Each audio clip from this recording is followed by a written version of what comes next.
Budget RC here. Today we'll be reviewing the 9118 1/12 scale two-wheel drive rally car. This vehicle is provided by Banggood. You can see the link below if you want to check out any additional information. What you see here is what was provided. You've got obviously the box itself, the vehicle, the instruction manual, a couple of tools, the battery, the controller, and what you don't see is that they also provided 4 additional body clips, which I think is a nice touch. First, I want to go over the box really quickly. It's a full color box. It's a nice looking box. Got some information about the vehicle itself here, including comments about the metal universal joint cups and the metal independent metal differential. One nice thing that I wanted to note was that on the bottom of this box, it kind of gives you a quick start guide. So for folks who are too eager to read the manual, this will give you all the relevant information for you to be able to get going. It's also got this little note down here that says this is not a toy. It's an authentic hobby grade. And I'll be getting to a little bit more of that later. Lastly, on the side of the box, it gives you a little information on how to set your steering trim. Overall, a nice touch for folks that just want to open the box and get going. The manual itself, also pretty nice. It's a black and white manual, but it's got all the information you need.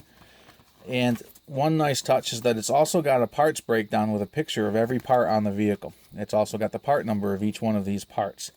One thing I would like to note, if you search under 9118 on Banggood, you won't find any of these parts. However, if you search for 9115, which is the monster truck version of the same chassis, you will find most of these parts. And lastly, in addition to the parts, it also shows the exploded diagrams, which is nice if you're going to need to do any of the repair work. Overall, the manual is pretty nice. Also comes with the toolkit. You've got the tool to get your wheel nuts off, and you have a Phillips head screwdriver for the rest of your hardware. Comes with a 500 milliamp hour 2-cell battery. This here appears to be 2 AA sized lithium cells, 7.4 volts. And you've got your controller. Again, it's a basic controller. It takes 2 AA batteries. It's got your on and off and the steering trim on this side. It's not the most comfortable controller in the world, but you know, works good. And the range was as good as we needed it to be.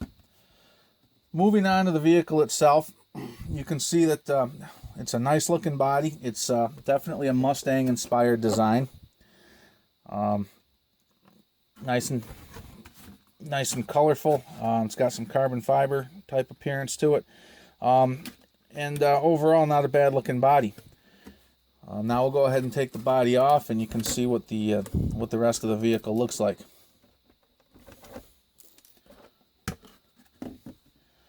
Looking under here, you've got your overall chassis here. It's 4-wheel independent suspension. It does have friction-filled shocks and what I would consider relatively stiff springs. As a result, it's certainly underdamped. But for a small, lightweight vehicle, especially in this price point, I don't think that's really much of a problem. Another thing that I wanted to mention, you've got a nice smooth chassis underneath. You've got the same arm on all 4 corners on the bottom here. And the top arm appears to be the same front and back. This one's the same as this one, and this one appears to be the same as this. And even the steering arm in here that your steering is connected to is the same on the back. Here it's got a fixed link to the chassis to maintain a standard camber. But overall, that's going to reduce your parts count, which is great. You can order a couple of spare parts, and if something breaks, you're likely to have what you need. Overall, the chassis is fairly stiff, as you would expect with this fully closed-in design. If I give it a little bit of a twist, you can see it doesn't really want to twist very much. However, there is some flexibility in the parts themselves, so it should offer good durability. In order to get to the battery compartment, you pop these 4 things open, and it lifts right up. Now you can see here, you've got quite a large battery box. Certainly a lot larger than you need for this little tiny battery pack that comes with it. You can also see here, you've got your connector for the factory battery. I've also soldered another connector directly to the speed control so that I can run some of my other 2S batteries. I'll get to that in a few minutes. Moving on, I just wanted to give a little bit more information. As the box indicates, these drive cups, both here at the differential and at the wheel, appear to be metal. However, the drive shafts themselves are plastic. The differential is identified as a steel differential. I noticed that this differential is very stiff. Sometimes when I turn the wheels, in fact, they'll even turn in the same direction. Don't know if it'll do that right now. Now they want to go in opposite directions. But you'll have to take my word for it that it's very, very stiff. And I did notice that when we were driving it. A little bit more information. This has rubber tires. They're more of an on-road design than an all-terrain design from what I can see. And there are no foams in the tires. When I got the vehicle, originally the tires were not glued to the wheels. I did decide to glue them, which actually may have been a mistake. Between upgrading to a more powerful lipo and having the stiff rear differential and having these tires glued together, it makes for a vehicle that's a little bit hard to control if you don't exercise some reserve with your throttle application. As it indicated, it's got ball bearings, and they seem to work well. The wheels are held on with a standard wheel nut. Behind it is a 12mm hex, which is great. This should give you options for different wheel and tire combinations if you wanted to experiment.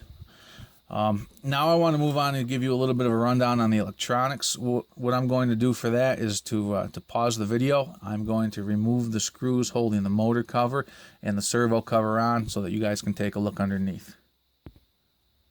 Alright, so now we're back. I removed all the screws, so we'll pop this rear motor cover off. Underneath here you can see that this is a 390 sized motor with a pretty unique looking transmission system that routes the motor power through what I would expect to be gears and a shaft or two back to the rear differential. It looks like you could certainly fit any other sort of 390 sized motor in here. Probably even a brushless. What I haven't done is take this gearbox apart to see what kind of pinion is on this motor, whether it's a removable pinion or if it's pressed onto the shaft. If it's pressed onto the shaft, that certainly may limit you a little bit in terms of options. Moving on to the front here, again, you pop this off, and underneath here is the steering servo. Now, as you can see, this steering servo is very non-conventional. This is not what you're used to seeing with a steering servo. This system here has a little DC motor right here, which in turn drives some sort of a gear. You can see this plastic shaft right here that goes up to the front. Now, whether there's some sort of a worm gear or some sort of ring and pinion style gear, I'm not really sure. I would imagine it's a worm gear that drives the steering, which in turn works these shafts here. The problem with something like this is that it's just so unique that there's really no way to be able to replace it with a standard hobby grade servo. This part is available if you have problems with this or you need to replace it with another one of the same thing. They are available and they're inexpensive. But I really don't see any opportunity here to be able to upgrade this to true hobby grade components. And that's really my biggest concern with this vehicle, is that although the box advertises it as a hobby grade vehicle, I really have to consider this to be more of a toy grade vehicle. It's certainly, I think, a lot higher quality than a typical toy grade product that you would find at a department store, and certainly for the money, I think this is a great vehicle. However, I just don't feel comfortable calling it hobby grade. Somebody who's got hobby grade vehicles is likely to be a bit disappointed with what this is going to offer them. One more thing of note is that under this here is where the speed controller, receiver / servo controller is. You can see this is your antenna here. You've got your on-off switch, and then you've got your 5-wire plug-in for your servo. As I had mentioned, this battery plug is a little bit unique, and as a result, I elected to solder a JST style plug so that I could use some of my other batteries. I've got a couple of battery packs that I use in my 1/18 scale vehicles that are higher capacity, and instead of a lithium-ion cell type, these are normal LiPos. They're able to deliver quite a bit more instantaneous current than the battery pack that this came with. Driving it, you can really feel a difference. The acceleration with this battery pack is very soft. With the LiPo pack, it's quite a bit more powerful. Top speed didn't seem to really be any different, and coming up in a minute we'll have the top speed video for you. And we're back to do the speed run on the 9118. The box says 28 kilometers per hour, which translates into about 17 miles per hour. So let's see what it really does. Today I've got Henry. He's going to be helping by working the camera. So as soon as this car goes by, we'll give the camera to Henry and we'll give it a try. Here you go. Got it on the car? Yep. Okay. Here we go. All right, here we go. Here's our blistering speed run. Top speed. Exciting. And here comes some cars, so let's bring it in. See what we got.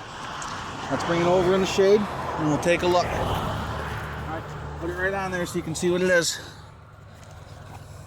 All right, will it focus?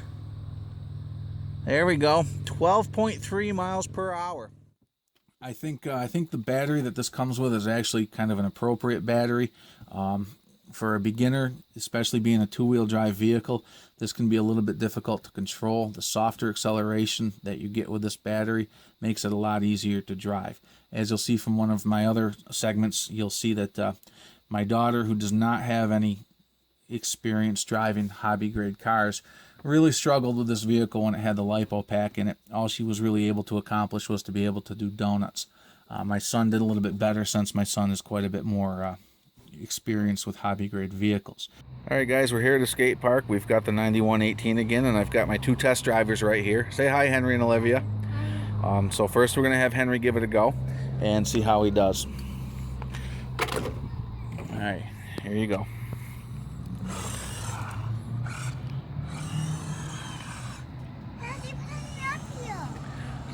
Now this does have a 2S LiPo in it and not the original lithium-ion battery pack. So it's got some more low-end torque, but not really any more top speed. As I've mentioned, my son does have experience with hobby-grade RCs, so he's got pretty good throttle control, so that if he wants to, he can take off nice and easily. Which with this LiPo is probably important, because if you just jam the throttle, it does have enough torque to spin. How is it, bud? Is it fun? This is how it spins. All right, let's stay away from the other cars, though, okay? When you turn the wheels and you keep it like that? All right. All right, let's give your sister a shot now, okay? Olivia's going to try it. Olivia, you going to give it a try? Olivia's going to try it this time. Okay, now, Olivia, you got to take off easy with it, okay? This really is more of a toy grade vehicle, and if you decide to start upgrading it with a different battery like I had done, it kind of takes it to the realm where it could be difficult for a beginner to control. However, with the battery pack that this comes with, I think it was pretty controllable. I think it would be a great first vehicle for a person in that circumstance. One thing that I do also want to try, it'll be in a separate video, but I do want to try and stick a 3S LiPo in here and see how it behaves.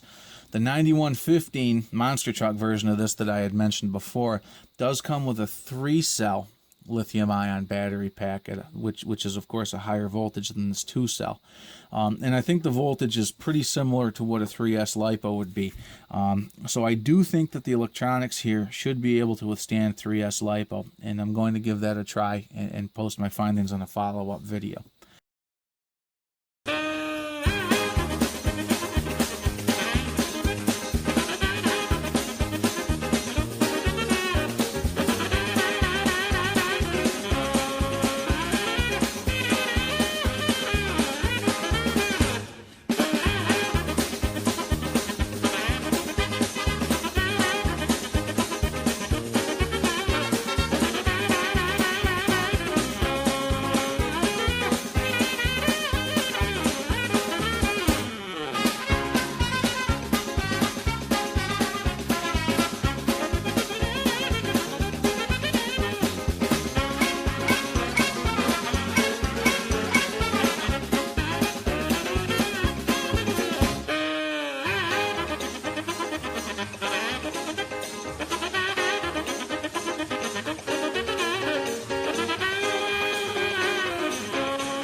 As you can see from the durability test, this vehicle seemed to hold up pretty well. We've had no damage so far, and we did have some fun with it. And I think for the money, this could be a really fun vehicle for a first timer. So long as that it's a person who's got the patience to learn how to drive it. If they're going to just yank on the throttle, this may prove to be a little bit difficult until they get the hang of it. So overall, I hope this was helpful, and I hope folks like the review. Please feel free to leave questions or comments below, and I can answer them as soon as possible. Until next time, this is Budget RC. Thanks for watching.